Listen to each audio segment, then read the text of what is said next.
खरं तर 2009 मध्ये या जिल्ह्यात सर्वसमावेशक काम करणारे, अगदी दुर्लक्षित घटकांचा सन्मान करणारे, त्यांची काळजी घेणारं अशा प्रकारचं नेतृत्व या भागाला लाभलं, हे तुमचं खरोखरच भाग्य आहे। ते 2009 मध्ये त्यांनी जो ऐतिहासिक विजय संपादन केला तो आपण सगळेजण त्याचे साक्षीदार आहात। ते आमदार झाले, पण ते कधी आमदार म्हणून वावरले नाही। ते महाराष्ट्र भाजपाचे नेते झाले, पण ते नेते म्हणून कधी वावरले नाहीत। ते कार्यकर्तेच राहिलेत आणि कार्यकर्त्यामध्ये मिसळून आजही काम करतायत। हेलियम डेचा शोध कोणी लावू दे, पण आमच्या जिल्ह्यामध्ये हेलियमचा शोध जठारांनी लावला, हे मान्यच करावं लागेल। सातत्याने 13 वर्ष अशा प्रकारचे इव्हेंट सातत्य ठेवणं आणि अशा भव्य दिव्य स्वरूपात करणं ही साधी गोष्ट नाहीये।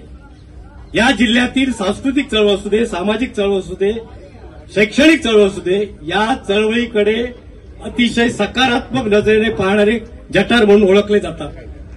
तुम्हाला 2014 मध्ये ते पराभूत झाले।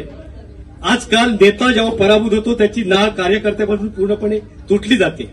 मला वाटतं इथं जे कार्यकर्ते आता आहेत, संध्याकाळी फार मोठी इथं गर्दी असेल, त्या प्रत्येक कार्यकर्त्याच्या घरामध्ये, मनामध्ये ज्या जठारांनी एक स्थान निर्माण केलेलं आहे, जो एक सद्भावना आणि प्रेम हृदयापासून निर्माण केलेलं आहे, ते मिळण्याचं भाग्य जठार तुम्हाला लाभलं, हे खरोखरच फार कौतुकास्पद आहे।